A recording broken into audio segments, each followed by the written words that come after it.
करते हैं अपने सबसे पहले नंबर पहले क्वेश्चन पर, जो बेहद इम्पॉर्टेंट है आपके बोर्ड के लिए।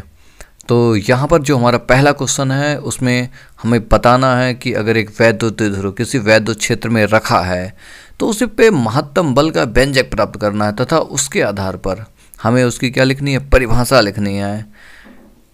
तो यहाँ पर जो हम बात करने वाले हैं वैद्युत द्विध्रुव की बात करने वाले हैं। क्या होता है इसी क्वेश्चन में, इसी के साथ साथ है ना, अगर ये लास्ट वाला वर्ड नहीं बोलता है तो फिर पहले ही बोल देता है कि वैद्युत द्विध्रुव को परिभाषित करिए। तो यहाँ पर मैं पहले से ही एक डेफिनेशन लिख चुका हूँ वैद्युत द्विध्रुव का, ठीक है, ये आपका डेफिनेशन है वैद्युत द्विध्रुव का। तो यहाँ पर अगर मैं बात करूँ जो वैद्युत द्विध्रुव होता है उसमें क्या होता है कि ये एक बहुत छोटा सा सिस्टम होता है ना। इनके बीच की दूरी बहुत अल्पतम होती है। जैसे दो आवेश हैं समान प्रकृति, एक प्रकृति में समान होंगे लेकिन मैग्नीट्यूड में कैसे होंगे, अपोजिट होंगे। एक प्लस का चार्ज है, एक माइनस का है, और उनके बीच की दूरी अगर अल्प हो, क्या हो, अल्प हो, तो ऐसे निकाय को हम क्या कहते हैं, वैद्युत द्विध्रुव कहते हैं। क्या कहते हैं, वैद्युत द्विध्रुव। तो यहाँ पर बात हमने वही किया है, समान परिमाण व विपरीत प्रकृति के दो आवेश अल्प दूरी पर स्थित हो तो इस प्रकार के निकाय को हम क्या कहते हैं, वैद्युत द्विध्रुव। एक आपका होता है वैद्युत द्विध्रुव आघूर्ण, वैद्युत द्विध्रुव आघूर्ण होता है। क्या होता है, आघूर्ण। अब ये क्या होता है, ये एक परिमाण वैल्यू होती है, ठीक है। इसका मान कितना होगा, देखिए द्विध्रुव आघूर्ण को हम P से डिनोट करते हैं। ये क्या होता है, इन दोनों आवेशों में से किसी एक का परिमाण और इनके बीच की दूरी का जो गुणनफल होता है, यही आपका क्या होता है, वैद्युत द्विध्रुव आघूर्ण। ये एक सदिश राशि होती है। क्या होती है, एक सदिश राशि होती है। क्या होती है, सदिश राशि। बोलते रहे हमारे साथ, सदिश राशि होती है। तो इसकी दिशा किधर होती है, माइनस क्यू आवेश से प्लस क्यू आवेश की ओर होती है, माइनस क्यू आवेश से प्लस क्यू आवेश की ओर होती है, ठीक है। यहाँ पर आपको बहुत अच्छे से ध्यान रखना है, जबकि जो वैद्युत क्षेत्र माना गया है वो प्लस क्यू आवेश से माइनस क्यू आवेश की ओर होती है। इसमें कन्फ्यूज मत होना आप, ठीक है। ऋण आवेश से धन आवेश की ओर होती है। आइए बात करते हैं उस बल आघूर्ण की, ये कैसे बल आघूर्ण लगता है, ठीक है। जैसा कि आपको यहाँ पर एक डायग्राम में दिख रहा होगा, है ना, एक वैद्युत क्षेत्र है और ये क्या है, ये आपका वैद्युत द्विध्रुव है। तो यहाँ पर जो हमारे पास हेडिंग है वो वैद्युत क्षेत्र में रखे वैद्युत द्विध्रुव पर क्या, बल युग्म का आघूर्ण। ये क्या चीज़ होता है, देखिए साहब, क्या होता है कि जैसे वैद्युत क्षेत्र में कोई एक द्विध्रुव आघूर्ण है ना, किसी कोण पे रखा जाता है, किसी कोण पर रखा जाता है, तुरंत उस पर बल लगने लगता है। कैसे लगता है बल, देखिए एक आपका प्लस का होता है, एक माइनस का होता है। तो प्लस पर जो बल लगता है वैद्युत क्षेत्र की दिशा में लगता है, और जो माइनस होता है वो वैद्युत क्षेत्र के विपरीत में बल लगता है। लेकिन ये जो दोनों बल होते हैं ना, समान होते हैं और विपरीत दिशा में होते हैं। तो ऐसे बल युग्म को हम क्या कहते हैं, बल युग्म द्विध्रुव क्या कहते हैं, प्रत्यानयन बल युग्म कहते हैं। क्या कहते हैं, प्रत्यानयन बल युग्म, ठीक है। अच्छा, इस बल का मान कितना होगा, QE, और इस बल का क्या मान होगा, इसका मान भी QE होगा, लेकिन इसकी दिशा विपरीत है इसलिए हम माइनस ले सकते हैं, ठीक है। तो इसको क्या करेगा, घुमाने का प्रयत्न करेगा। क्या करेगा, घुमाने का प्रयत्न। और जब भी कोई बॉडी है ना घूमना चाहती है तभी वहाँ पर क्या उत्पन्न होता है, बल आघूर्ण। क्या उत्पन्न होता है, बल आघूर्ण होता है। तो बल आघूर्ण कैसे निकालेंगे, तो मैं क्या कर सकता हूँ, यहाँ पर मैंने कुछ चीज़ें मान ली हैं, दिया हुआ है। ये देख वैद्युत क्षेत्र E में है ना एक वैद्युत द्विध्रुव को रखें तो उसके आवेशों पर समान और विपरीत दिशा में क्या लगते हैं, बल लगते हैं, जो एक बल युग्म का कार्य करते हैं। यह बल युग्म द्विध्रुव को वैद्युत क्षेत्र की दिशा में संरेखित करने का क्या करता है, प्रयत्न। मतलब ये बल ऐसे खींचना चाहते हैं वैद्युत क्षेत्र की ही दिशा में रहें, ठीक है। इसे क्या कहते हैं, प्रत्यानयन बल युग्म कहते हैं। आइए देखते हैं इसका मान कितना होता है। तो बात करें बल युग्म का आघूर्ण, अतः बल युग्म का आघूर्ण, बल युग्म ऐसे ही आपको नोट करने हैं, बल युग्म का आघूर्ण ये आपका टाउ होता है, ठीक है। ये कहता है भाई बल इंटू लंबवत दूरी, कौन सी दूरी, लंबवत दूरी, इससे गुणा कर देंगे। तो बल आपके पास यहाँ पे क्या है, F। लंबवत दूरी क्या है साहब, देखिए इसकी लंबाई जो होती है 2L होती है, तो थीटा इस बल से लंबवत दूरी मुझे देखना, तो भाई लंबवत दूरी ये वाली है, या तो इसके लंबवत खींचना चाहूँ तो ये वाली है, तो चाहे ये दूरी ले लो चाहे ये दूरी ले लो, ठीक है। ये हमारे क्या है, लंबवत दूरी है, क्या है, लंबवत दूरी। तो इनको कैसे निकालेंगे, देखिए थीटा के सामने वाला भुजा लंब होता है, इसलिए क्या बनेगा, ये 2l साइन थीटा बनेगा, क्या बनेगा, 2l साइन थीटा। तो ये आपकी लंब भुजा हो गई, लंबवत दूरी कितनी आई, 2l साइन थीटा। तो यहाँ पे आपके पास आ गया टाउ बराबर f का मान रख सकते हैं, f का मान क्या होता है, f बराबर q इंटू ई, ये किसका मान है, f का, रख दो भाई यहाँ पर q इंटू ई 2l साइन थीटा, क्या 2l साइन थीटा। टाउ बराबर q और 2l को पास में बुला लो, आप समझते हो ये जब पास में आएंगे तो ये कुछ बन जाएंगे, क्या बनेंगे आप जानते हैं, p बराबर क्या होता है, अभी बताया था q इंटू 2l, ठीक है। ये रख सकते हैं यहाँ पे, टाउ बराबर p इंटू ई साइन थीटा, ठीक है। अच्छा देखो, हम जानते हैं बल आघूर्ण क्या होता है, एक सदिश राशि होती है। अगर सदिश के रूप में लिखना चाहें, सदिश रूप क्या होगा इसका, टाउ वेक्टर बराबर p cross e, tau vector p vector cross e, ये आपका सदिश रूप है। आइए मुझसे जो वो कह रहा था उस पर बात करते हैं। अधिकतम बल आघूर्ण निकालना है, ठीक है, क्या निकालना है, अधिकतम। अब ये बल युग्म आघूर्ण कब अधिकतम होगा, तो मैं यहाँ पे बात कर सकता हूँ, बल युग्म अधिकतम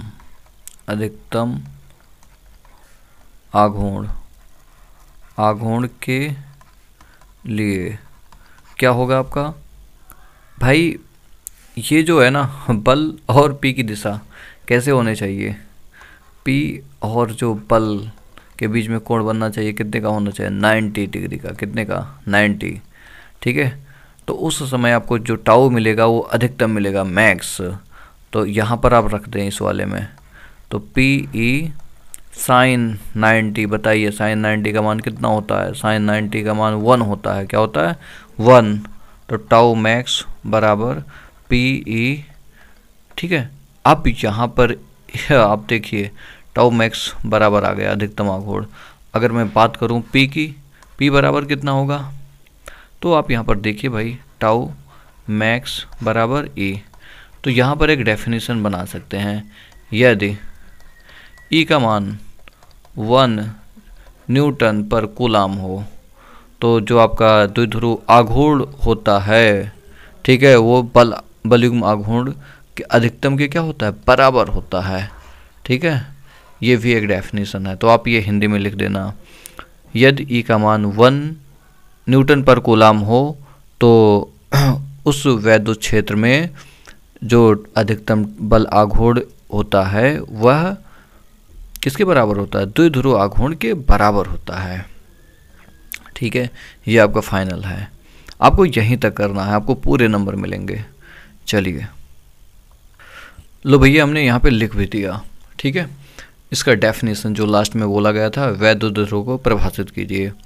तो किसी वैद्युत द्विध्रुव का आघूर्ण उस बल युग्म के आघूर्ण के क्या होता है, बराबर होता है, जो कि वैद्युत द्विध्रुव को 1 न्यूटन पर कूलाम के एक समान वैद्युत क्षेत्र के लंबवत रखने पर द्विध्रुव पर लगता है। This is the answer. अब इस पहले चैप्टर का एक और क्वेश्चन है जो ज़्यादा ही बेहद इम्पोर्टेंट है, तो आइए इसको बहुत ही आसान लैंग्वेज में करते हैं।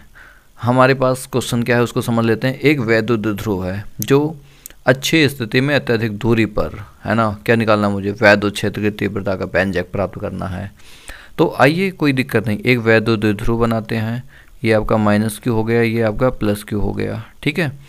ये इसकी आप लंबाई जानते हैं कितना होता है, 2l होता है, तो ये आधे पर से l होगा, ये भी आधे पर से क्या होगा, l, और इसके मध्य बिंदु से है ना, इसके अक्ष के अनुदिश से dot dot dot dot dot dot dot p बिंदु पर है ना, मतलब मध्य बिंदु से कितनी दूरी पर, r दूरी पर एक बिंदु P है जहाँ पर मुझे क्या निकालना है, वैद्युत क्षेत्र की तीव्रता, ठीक है।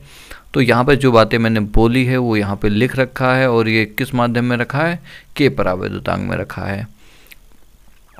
तो आप यहाँ से कुछ दूरियाँ बता दें भाई। ये मान लो आपका ए है और ये आपका क्या है, बी है।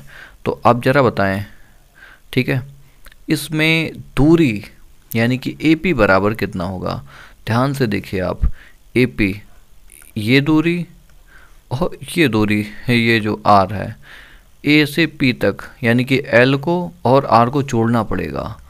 किसको, एल को और आर को, यानी कि आर प्लस क्या आएगा, एल।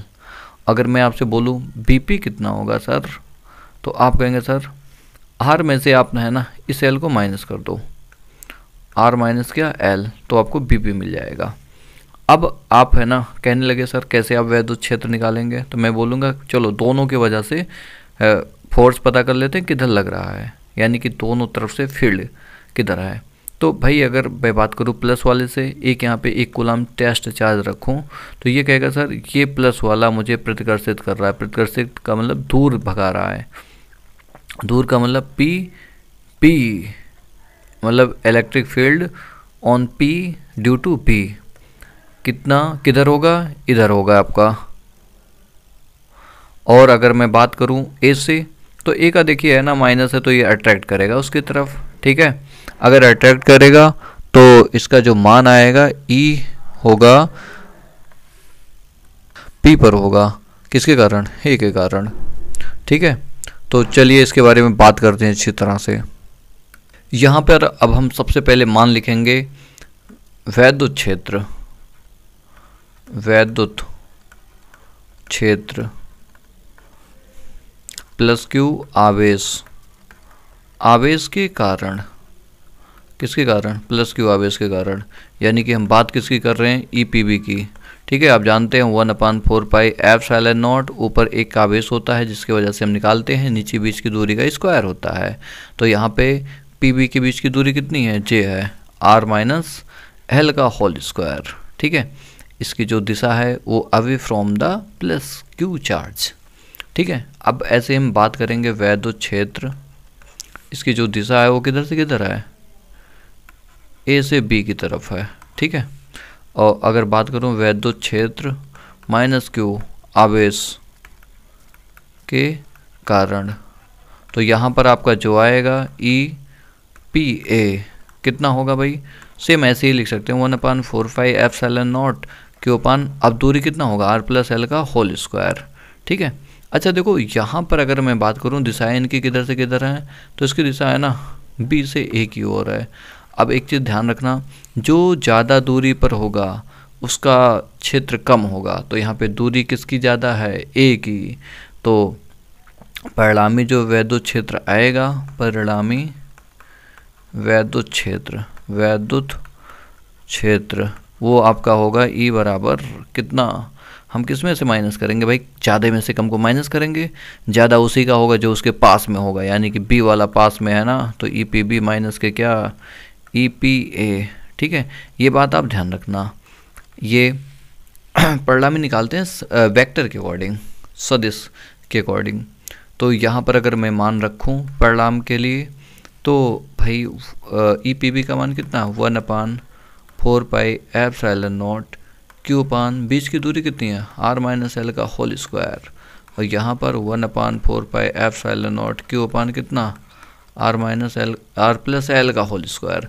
अब आप यहाँ पर देख सकते हैं एक चीज़ कॉमन है 1/4 पाई एप्सिलॉन नॉट। अच्छा एक चीज़ और देखिए, के परावैद्युतांक माध्यम है, तो यहाँ पे क्या आ जाएगा, के आ जाएगा, ठीक है।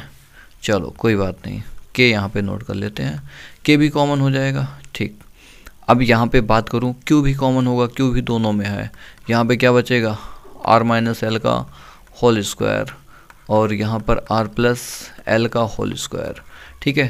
क्रॉस मल्टीप्लाई कर सकते हैं कि नहीं कर सकते हैं, बिल्कुल कर सकते हैं इनको सॉल्व करने के लिए। तो क्यू अपान 4 पाई एप्सिलॉन नॉट के, इसका गुणा इसमें करें और होल स्क्वायर को खोलते हुए चलें, R square plus L square plus 2ab है ना, यानी कि आर इंटू एल माइनस, जब भी माइनस आए तो आप हमेशा ब्रेकर लगाएं, इसका गुणा इस 1 में होगा, इसको भी खोल दें अंदर, R square plus L square minus के 2rl,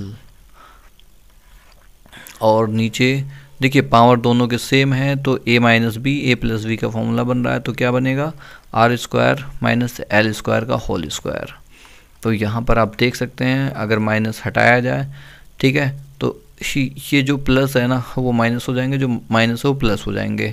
क्यों भाई? तो एक बार और नोट कर लेते हैं, Q अपान 4 एप्सिलॉन नॉट के r square plus L square plus 2RL minus से अंदर मल्टीप्लाई करें r square minus L square plus के 2RL, ठीक है जी, r square minus L square का होल स्क्वायर। यहाँ पर आप देखिए ये कैंसिल खचाक खचाक, और उसके बाद Q अपान 4 एप्सिलॉन नॉट के, है ना, 2RL बचा कि नहीं बचा, तो 2LR ऐसे लिख लेते हैं upon r square minus L square का होल स्क्वायर, ठीक है। और अगर बात की जाए यहाँ पे थोड़ी सी, तो देखिए आप यहाँ पर अगर Q इंटू 2L क्या होता है भाई आपका, Q इंटू 2L, बताइए Q इंटू 2L किसके बराबर होते हैं, याद है? Q into 2L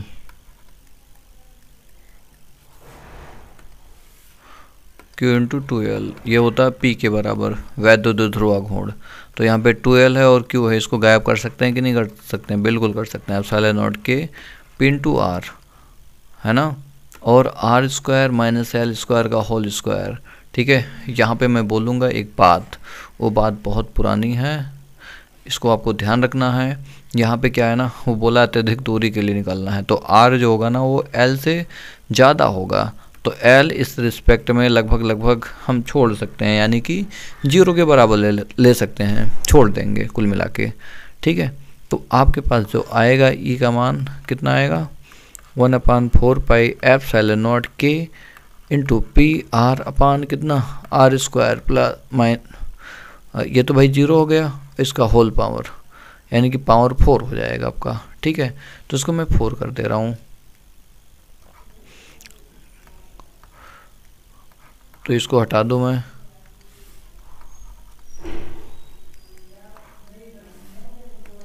low power 4, ठीक है। एक आर ने आर को काट दिया, कितना बचा 3, तो यहाँ पर आ गया एग्जैक्ट हमारा जो आंसर आना चाहिए 1/4 एप्सिलॉन नॉट Q P अपान कितना R क्यूब है ये, ठीक है, ये आपका आंसर है।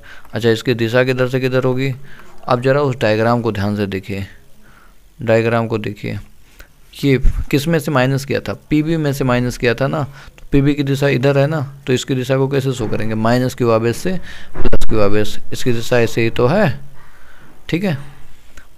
तो इसकी जो दिशा होगी ऋण आवेश से ऋण माइनस Q आवेश से प्लस Q आवेश की ओर। तो दोस्तों, अगर आपको ये दो डेरिवेशन अच्छे से समझ में आए हों तो ज़रूर इस वीडियो को लाइक करें, और अगर आप अभी नए हैं तो ज़रूर इस वीडियो को सब्सक्राइब करें, क्योंकि आपको यहाँ पर बहुत ही ज़्यादा इम्पोर्टेंट क्वेश्चन और नोट्स मिलने वाले हैं, जो कि आपके लिए बेहद इम्पोर्टेंट है। अगर आपको इस वीडियो में मज़ा आया हो तो आप ज़रूर नोट करें सारे वीडियो को। चलिए मिलते हैं अगले वीडियो में, नेक्स्ट वीडियो में, जो मिलेंगे अगले नेक्स्ट इम्पोर्टेंट क्वेश्चन के साथ।